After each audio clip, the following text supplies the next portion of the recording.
Ji, kita nak ngobrol apa lagi? Kita nak lalamunian dijadwalkan. Dia dah tahu anu di jadwal gitu tidak pas. Nah, yang sibuk akunya buka ajinya. Sama-sama. Sama. Kelas gula. Nah, baru-baru ini Ji, itu kan setiap hujan deras Ji, itu kan kantor Kuat Timur nih kalau banjir Ji. Apa kira-kira solusinya Ji? Jadi kami berterima kasih berarti ada perhatian dari masyarakat dan cinta masyarakat dengan Kementerian Agama, wabil khusus kantor urusan agama. Jadi kita selalu tentunya memperhatikan itu. Jadi sejak saya tugas di OKU itu kan kita prihatin dengan kondisi. Jadi kondisi kantor urusan agama ini 2 jam saja hujan mulai tergenang Banjir. Nah, terus ternyata apa masalahnya? Masalahnya apa? Sejak kapan banjir ini terjadi? Nah, kemarin juga dari KUA menyampaikan bahwa sekitar 10 tahun terakhir ya kondisi itu. Karena ada penyempitan di saluran air itu, yang di samping siring yang di samping KUA itu. Ada penyumbatan di ujung sana. Jadi itu akan melibatkan dari berbagai unsur kan, jadi dari pemerintah, desa dan kelurahan. Dan alhamdulillah selama ini memang sudah ada perhatian itu dari desa, kelurahan, camat juga telah turun melaksanakan itu kan. Jadi kita selalu memikirkan itu. Bagaimana celahnya? 2024 saya minta KUA buatkan proposal. Nanti kita usulkan gitu. Agar ada rehab ya proses itu. Sudah kita sampaikan di Kanwil dan juga disampaikan di pusat. Tetapi ya lagi-lagi kita tidak bisa karena kondisi Kementerian Agama juga keuangannya juga terbatas. Kemudian tahun ini juga ada efisiensi. Jadi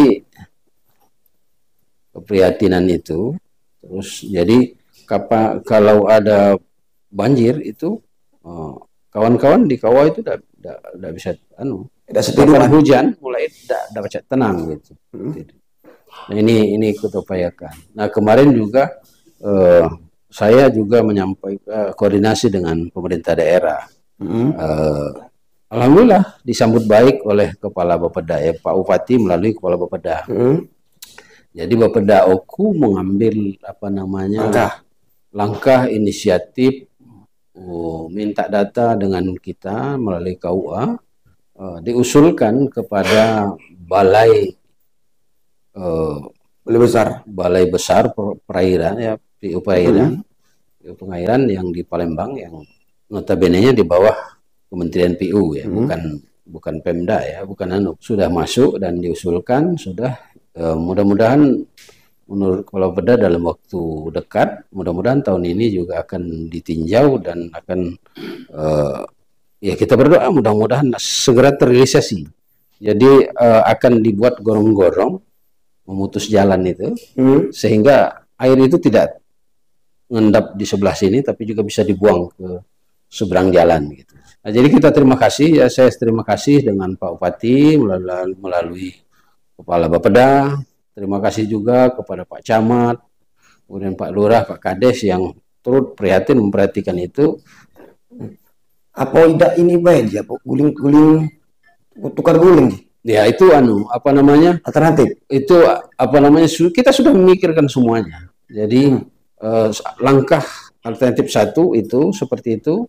Kemudian yang kedua juga kita disarankan dari Kanwil juga Kabid Urais menyarankan coba cari lahan lain. Jadi lahan lain itu kita usulkan pembangunan baru gedung yang itu tetap dimanfaatkan untuk kepentingan lain. Jadi kan KUA kan punya rumah tahfiz, kemudian ada penyuluh agama, markasnya di sana juga. Nah lahan lain ini sudah 1 tahun dari 2024 sampai hari ini. Kita sudah berapa lokasi dapat tapi belum ada yang pas. Seperti di belakang City Mall itu ya, tapi tanahnya juga curang, ya harus nimbun juga. Kemudian juga di mana lagi satu lagi lokasi kita tinjau juga tidak memungkinkan akses jalannya untuk masuk ke sana juga. Nah, alhamdulillah saya dilaporin juga beberapa waktu ini ada pihak pengembang yang akan menghibahkan sebagian lahan pembangunan perumahan ke kita. Nah, ini baru akan kita tindak lanjuti kalau nanti prosesnya dari pengembang itu menghibahkan tanahnya, kita terima dan diproses. Diproses artinya nanti di prosesnya di notaris, kemudian dilanjutkan pemecahan surat ke BPN, terbit nanti sertifikat hibah atas nama Kementerian Agama. Maka bisa kita usulkan, saya bisa mengusulkan ke kantor wilayah melalui dari kantor wilayah ke pusat melalui Simpro ya, aplikasi Simpro dalam rangka untuk pembangunan melalui SBSN. Itu di mana lokasinya, Ji? Di Kemiling, di dekat Pondok Pesantren Al-Faria. Tapi belum ini baru yang bersangkutan pihak yang dari pengembang sedia menghibahkan kita, akan kita follow up dalam waktu dekat. Nah, SBSN itu proses pengusulannya itu ya di aplikasi, kemudian setelah masuk aplikasi nanti ke Bappenas dia. Jadi dari kita kemudian ke Kanwil, ke Kemenak Pusat, di samping itu diupload di aplikasi Simpro. Di Simpro ini kemudian inilah yang jadi dasar bahan pertimbangan oleh Bappenas. Bappenas lah yang menerbitkan nanti menyetujui pembangunan baik AKUA maupun madrasah. Nah, syarat persetujuan Bappenas itu adalah tanah itu memiliki sertifikat hak milik kemenang. Nah, itu kan dari pengembang, Ji. Kalau dari Pemprov sendiri ngasih lahan lagi, Bu, Ji? Belum ada. Belum ada. Lahannya agak sulit. Kemarin kita dari Pemkap juga baru dapat lahan untuk Pelhut. Pelhut itu ya. Pelhut untuk haji ya. Jadi itu udah dapat dari Pemda di Islamic Center. Itu sudah selesai sertifikat, tinggal proses pengajuan pembangunan SBSN. Nah, selama 10 tahun terakhir ini, Ji, yang galak banjir, terus kira-kira menghambat proses peristiwa pernikahan enggak, Ji? Ya, alhamdulillah sepanjang ini juga tidak ada menghambat, karena waktunya kan sebentar. Kadang-kadang banjir itu kan malam, hujan itu malam, kemudian juga siang. Tapi kan sekarang kan pelayanan nikah itu kan bisa online. Jadi ya yang nikah di kantor kan tidak ada banyak. Hari-hari tertentu kebenaran alhamdulillah bisa berjalan. Jadi administrasi pelayanan alhamdulillah tidak terganggu, tidak terganggu. Cuma kantor administrasinya bahaya. Ya, administrasi kalau begitu hujan turun, wah itu gelabakan naikkan barang-barang pucuk meja jangan sampai basah. Benar. Dokumen. Jadi terima kasih atas perhatian teman-teman, termasuk dari media yang memperhatikan ini. Mudah-mudahan ini akan termasuk yang pengembang yang akan menghibahkan akan cepat dengan responnya dengan ini, sehingga cepat kita tidak lanjuti. Pengusulan SBSN itu nggak gampang prosesnya. Kalau kita usulkan sekarang paling cepat 2026 atau 2027 baru pembangunan. Lama. Itu kondisi. Tapi kita punya komitmen pelayanan tidak boleh terhambat. Ya itulah, gorong-gorong harus dibesarkan dan pembuangan air itu harus cepat supaya tidak tergenang. Alternatifnya itu. Dan saya terima kasih sekali lagi, saya berterima kasih dengan Pemkab Oku melalui Bapeda yang telah merespon ini, mengambil artinya menjadi pemikiran bersama Bapeda yang mengusulkan ke apa namanya balai besar itu, balai besar PU Pengairan Sumatera Selatan. Tapi itu sudah, Ji? Sudah. Sudah. Dan saya sudah apa namanya karena saya juga ikut tanda tangan waktu pengusulan itu. Dan juga kemarin sempat saya tanya dengan Kepala Bapeda, ya tinggal nunggu kapan dari balai akan meninjau. Ninjau kantornya, Ji? Ninjau lokasi, tempat lokasi motong potong jalan itu, ya. Gorong-gorong itu dibuat di bawah jalan itu, jadi dipotong terus dibangun lagi, diaspal lagi. Rencananya seperti itu. Itu ganggu lalu lintas gak, Ji? Ya? Ganggu lalu lintas dong? Ya. Selama pekerjaan?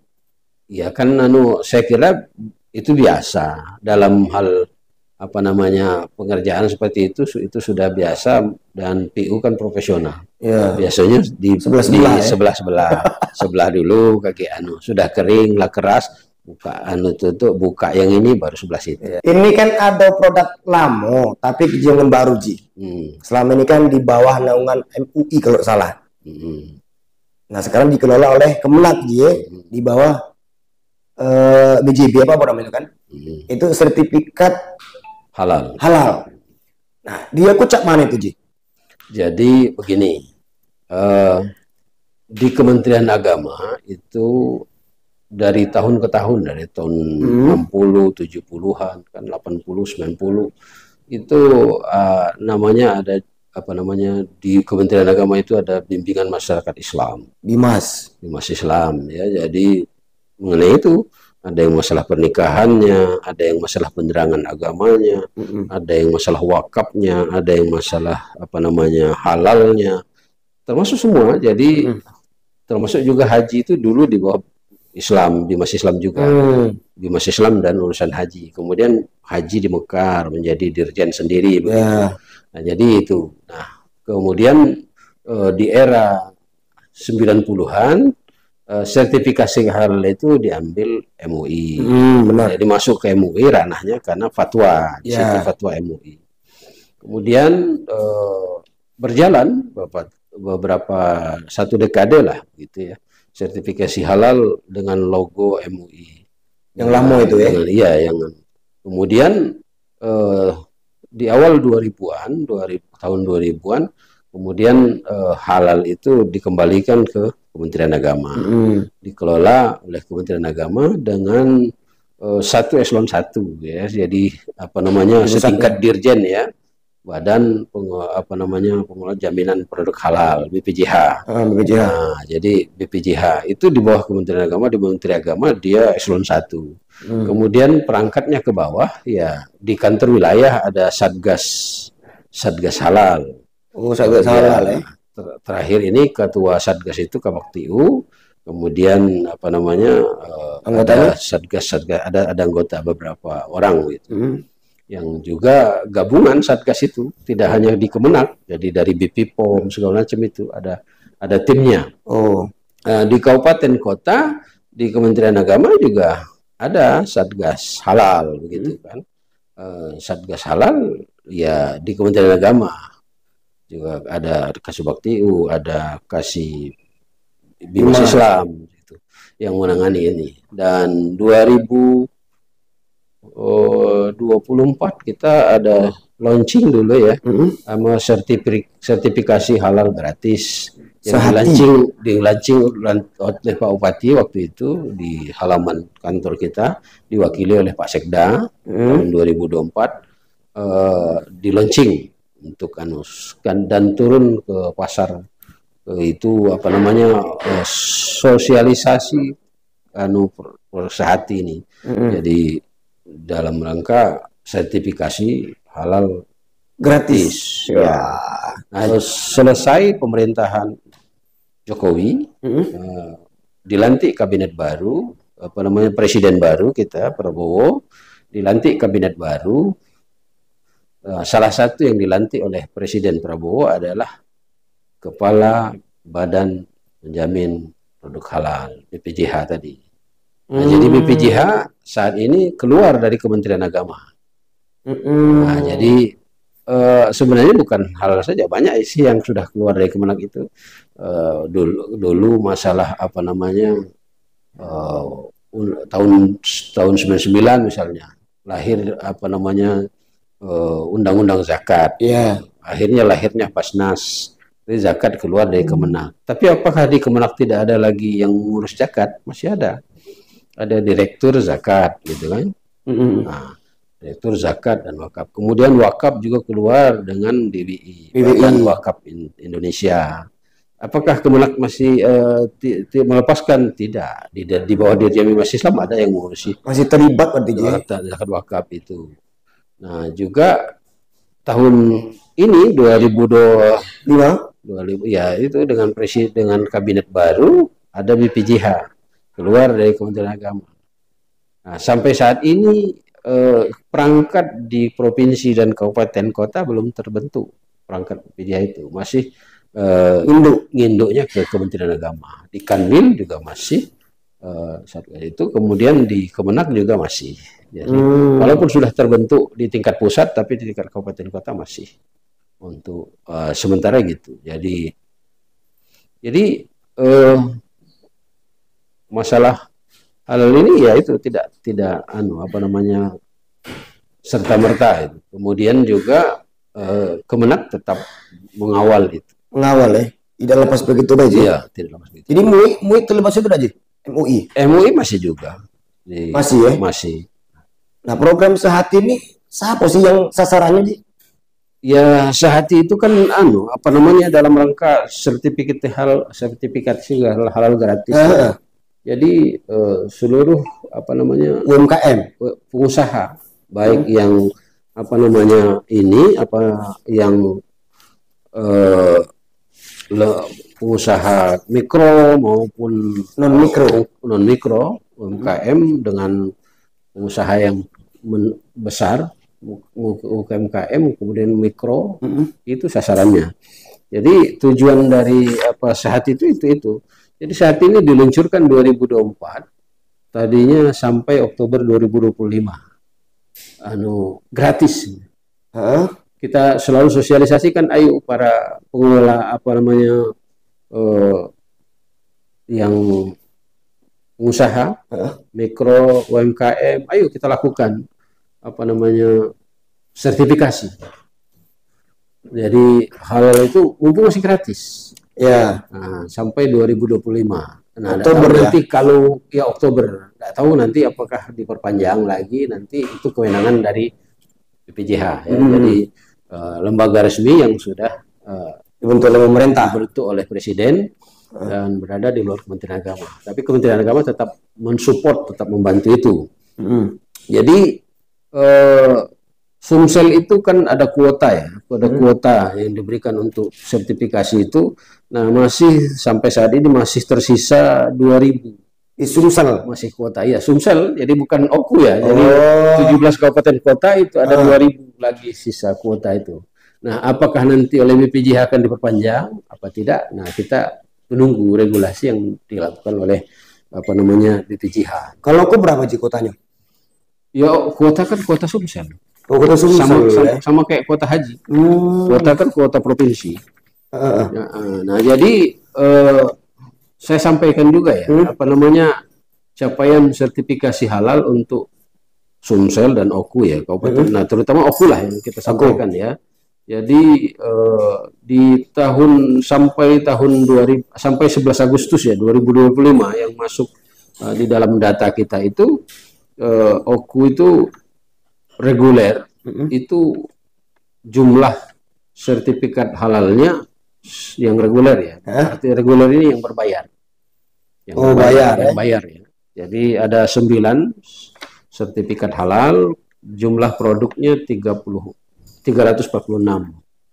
Kemudian reguler fasilitasi ini UMKM yang mempunyai nomor induk NIB itu ya. Ada 14 sertifikat halal dengan jumlah produk 116. Nah, kemudian apa namanya adalah self declare ya. Jadi ini yang banyak, ini yang di apa yang gratis ya. 1021 sertifikat halal yang sudah kita keluarkan untuk Kabupaten Oku. Kemudian jumlah produknya 2025 produk. Wih, banyak. Banyak. Ada lagi self declare mandiri. Ini apa namanya, yang bayar, dia daftar bayar sendiri satu sertifikat halal, sehingga jumlah sertifikat halal yang sudah diterbitkan oleh Untuk Oku ya? Oku 1045 sertifikat halal, Baik reguler sampai 11 Agustus tadi. Baik reguler maupun non reguler. Jumlah produk 2488. Itu jenisnya apa, Ji? Produk itu, Ji? Ya, produk itu kan apa namanya macam-macam. Kalau misalnya sertifikat halal misalnya, apa namanya usaha misalnya apa? Jahat gitu. Iya, bukan. Misalnya makanan. Misalnya makanan. Ya, produk makanan misalnya. Bisa isinya pempek, roti, segala macam itu kan. Jadi satu sertifikat halal bisa berapa produk itu. Oh, bukan satu produk satu sertifikat. Ya, ada kan misalnya ini apa namanya? Misalnya apa ya? Contohnya dapur, misalnya dapur Melisa. Nah, usahanya kan ada pempek, ada buat roti, ada bikin apa minuman, macam. Nah, sertifikatnya ke dapur Siko Melisa. Tapi jumlah produk di dalam sertifikat itu ada bermacam-macam ya. Iya, macam-macam itu. Nah, kalau rombongan kopi-kopi yang di Bakung itu, Ji, layak amar kopi sertifikat? Ya bisa. Sudah ngajukan belum? Tergantung hak yang punya usahanya yang daftar. Nah, kalau sudah mengajukan nanti kita cek dengan Satgas ya. Jadi untuk lebih detailnya nanti kita lihat dengan Satgas, dengan tim hal kita Satgas halal kita. Jadi mana-mana yang sudah mengajukan. Dan mestinya kalau sudah di sertifikat itu dia berhak nempelkan situ. Jadi ketika Anda datang ke sana sudah bisa lihat ini sudah disertifikasi. Nah, itu ada peluang untuk ditipu-tipu enggak, Ji? Pemalsuan ya sertifikat halal itu. Nah, sertifikat halal itu yang mengeluarkan pusat. Ya mungkin ya karena kan zaman canggih, Ji, percetakan tinggal cetak tempel. Ya bisa bisa di cross check. Jadi kalau lihat itu bisa di cross check di kita deh pakai komputer kita dengan data. Sama dengan haji kan, ada Siskohat. Nah, itu juga sistem komputernya, sistem haji. Nah, selama ini sudah diawasi belum, Ji, yang sudah punya barcode lah ya oleh Kemenag sendiri? Itu tugas Satgas sudah. Sudah, Ji? Sudah. Lagi pas kali ini ketua Satgasnya Pak Kasih Bimas, Pak Ali. Masih Bimas ya. Oh, nah untuk kategori itu ada berapa kategori yang bisa mengurus sertifikat itu, Ji?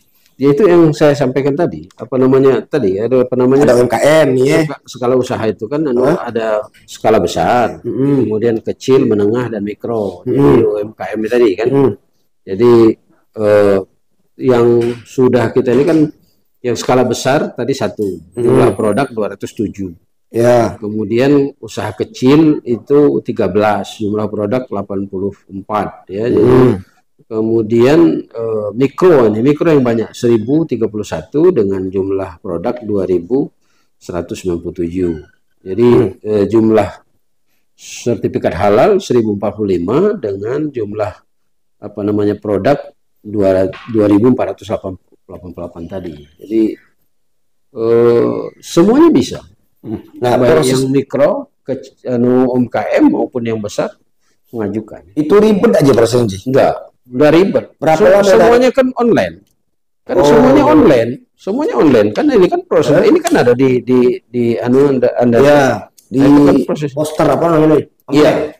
Jadi kan ini semuanya sudah Jadi pelaku usaha membuat akun. PU PSP kan nyekan barcode di depan itu. Membuat akun. Kemudian mempersiapkan data memilih pendamping PPH. Kemudian melengkapi data usaha melengkapi data permohonan bersama pendamping PPH. Kemudian mengajukan permohonan sertifikasi melalui Si Halal, aplikasi Si Halal itu. Kemudian diverifikasi dan validasi oleh PPH. Nah, kemudian ini lanjut online, langsung diverifikasi oleh BPJH, verifikasi dan validasi oleh BPJH, kan kontak langsung. langsung dengan pusat terkonek. Diverifikasi di sana, kemudian BPJH menerbitkan STTD, sertifikat tanda terima dokumen. Jadi ini langsung, jadi dalam hitungan menit sudah terkonek di BPJH. BPJH menerbitkan ini sudah apa namanya ada sertifikat tanda terima dokumen. STTD itu yang mengeluarkan pusat. BPJH langsung kan. Kemudian, nah dilanjutkan setelah itu nanti Komisi Fatwa Halal melakukan sidang fatwa di pusat. Oh, di pusat. Pusat BPJH yang keluarkan BPJH. Kita di sini membantu BPJH. Nah, kemudian setelah sidang fatwa, oh ini layak diterbitkan sertifikat. Jadi bukan sembarang apa namanya langsung keluar sertifikat itu, enggak. Ada sidang dulu komisi fatwanya. Tapi kan Wong pusat tidak tahu di daerah, Ji. Ya, tapi kan ada data-data pendukung. Oh, kita kasih data ya. Kan survei lapangan kan tim kita yang survei lapangan. Iya. Bukan dengan Pucu Kudo? Udah. Jadi itu sudah sebelum proses ini ada survei lapangan dulu oleh tim kita, oleh Satgas. Nah, rata-rata apa tidak? Dari pertama buat sampai jadi keluar sertifikat itu berapa lama, Ji? Sebulan kah? 2 bulan kah? Estimasi di paling lama. Berapa Pak Ali tadi mana, Pak Ali? Pak Ali. Ada nggak seminggu mungkin? Karena prosesnya kan panjang kan? Dari daerah dulu ke pusat. Paling nunggu di komisi fatwa ini. Jadi agak lama ya. Apa namanya waktu sidangnya kapan namanya kan itu kan.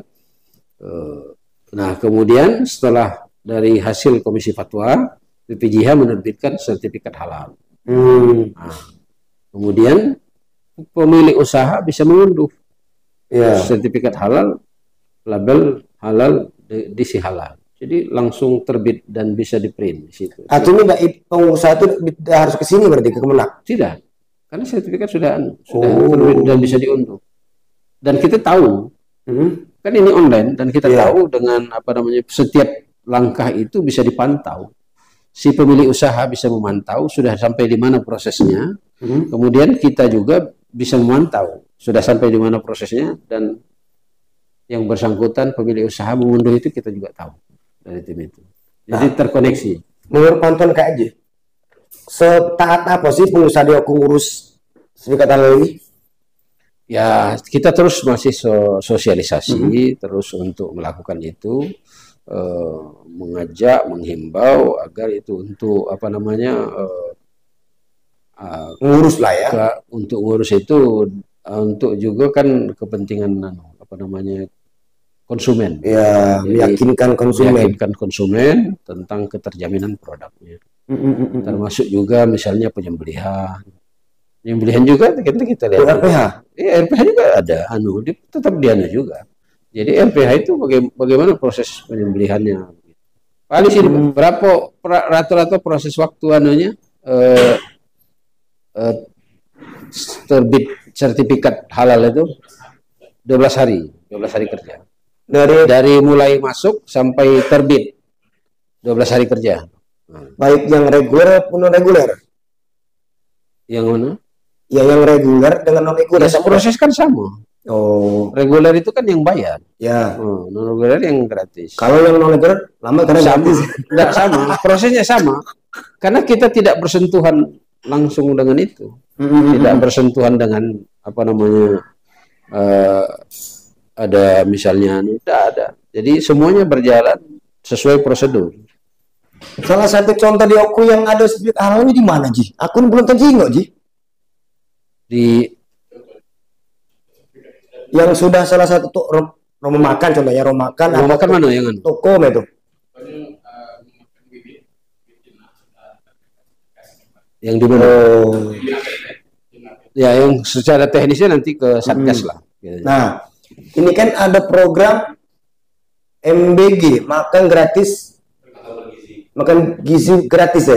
Nah, itu sudah di sertifikat belum, Ji? Ini kan ada daging nih, ada menu daging, ada ikan, halalan itu kan perlu dilabelkan. Ya, jadi apa namanya, kalau itu kan program baru, ya, program baru juga apa namanya kan yang sertifikat itu kan yang pelaku pengusaha. Nah, nanti apa namanya sementara ini kan yang itu kan dilibatkan dengan BP POM sudah dulu kan. Jadi kita lihat nanti bagaimana langkah berikutnya. Apakah yang si penyedia ini sudah punya sertifikat apa enggak gitu. Nah, itu. Jadi ke depan kita sampai ke sana. Jadi sampai hari ini belum memang. Belum tersentuh berarti ya. Artinya ya karena MPG lah ya. Program baru gitu kan. Jadi kita juga harus bersama-sama, tidak bisa sendiri. Tidak bisa sendiri juga keterkaitan juga dengan Badan Gizi Nasional kan. Ya. Nah, itu. Jadi nanti perlu Satgas berkoordinasi dengan Badan Gizi Nasional untuk cross check tentang ini kan. Apakah penyedia itu sudah memiliki sertifikasi halal. Saya belum sih. Nah itu. ada mungkin ada saja yang pengusaha itu yang penyedia itu yang sudah dia usahanya sebelumnya. Catering lah ya. Iya, mungkin catering dia sudah memiliki sertifikasi halal, tapi kan sekarang kan yang makan bergizi gratis kan tersendiri. Ya. Nah, jadi kita cross check apakah penyedia ini dia sudah memiliki itu. Kalau spesifik kepada makan bergizi gratisnya ya mungkin belum. Tetapi kita akan lihat apakah si penyedia ini sudah ikut sertifikasi usahanya.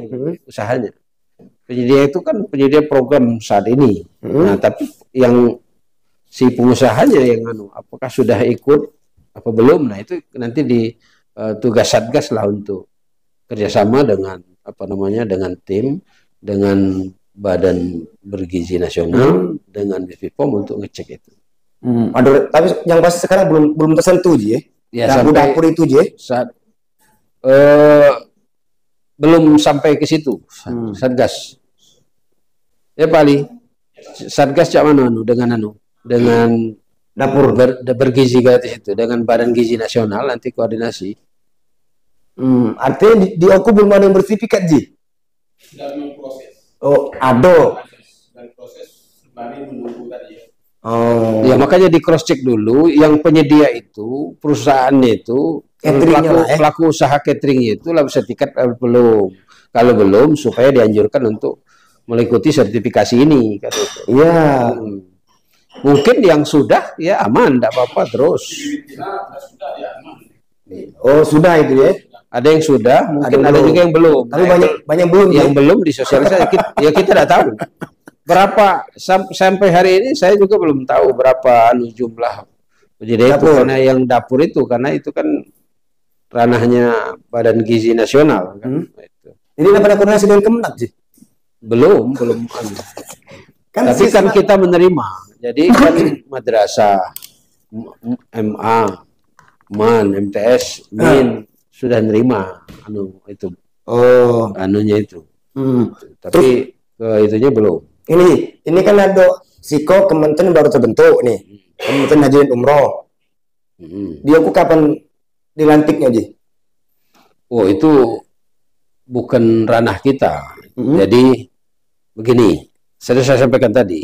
Jadi itu kebijakan hak prerogatif presiden. Tadi kan telah membentuk BPJH, badan tersendiri mengurusi badan yang selevel dengan kementerian, jadi badan mengurusi halal. Kemudian juga badan yang mengelola haji, BPH, Badan Pengelola Haji. Dan terakhir 2 hari yang lalu kita menyaksikan bersama itu dilantik kembali berubah menjadi Kementerian Haji dan Umroh. Nah, itu kan baru pelantikan proses menterinya dan untuk regulasi ke provinsi ke kabupaten kita masih menunggu. Kami kemarin diminta data untuk tim transisi gitu. Jadi di Kanwil itu ada Kanwil, ada Kabid Haji dan beberapa orang. Di Kemenak itu Kemenak kasih penyelenggara haji dan umroh dan 2 orang staf. untuk transisi. Nah itu. Nah untuk regulasi berikutnya kita nunggu dari apa namanya dari Kementerian Haji dan Umroh. Sementara pelayanan, pendaftaran, pembatalan haji masih tetap kita lakukan. Masih di Kemenak ya? Masih sementara belum ada regulasi baru. Nunggu. Tapi pelayanan masih tetap kita lakukan. Jadi kepastiannya tetap kita laksanakan. Nah Ji, semisal Ji, itu kan akan menjadi kepala kantor tersendiri ya, Cak Kemenak bukan ya? Otomatis kan, karena kementerian sendiri kan? Iya. Nah, pertanyaan Ji, kalau suruh milih kepala Kemenak atau kepala urusan haji dan umroh? Kalau kita kan apa namanya tidak bisa berandai-andai. Pokoknya saat ini saya kepala kantor Kementerian Agama Kabupaten Oku, saya melaksanakan tugas sebagai kepala kantor Kementerian Oku dan sebagai ASN sama dengan prajurit kita siap bekerja untuk bangsa dan negara dimanapun kita ditugaskan begitu. Jadi dimanapun kita bertugas ya berikanlah yang terbaik untuk bangsa. Atau siap misalnya ditunjuk? Ya saya tidak bisa berandai-andai begitu. Pokoknya saat ini saya kepala kantor Kementerian Agama laksanakan tugas itu. Dan transisi penyiapan ke kantor, misalnya nanti ada regulasi akan didirikan kantor Kementerian Haji, ya kita siap mendukung, kita siap menyukseskan transisi itu. Jadi tugas saya itu sementara. Menyiapkan perangkatnya membantu pemerintah gitu. Jadi kita selanjutnya ya regulasinya ya regulasi nanti dari kementerian baru itu. Soal nanti tidak bisa berandai-andai. Pokoknya kita fokus dengan tugas yang ada sekarang. Oke, terima kasih banyak waktunya Ji. Mudah-mudahan sukses selalu. Sama-sama. Terima kasih atas kehadirannya, mudah-mudahan bermanfaat untuk masyarakat, kemudian juga tercerahkan dengan kondisi ini. Jadi Kementerian Agama Kabupaten Oku ya terus bekerja sesuai dengan tupoksi yang ada. Siap. Soal andai-andai itu nggak usah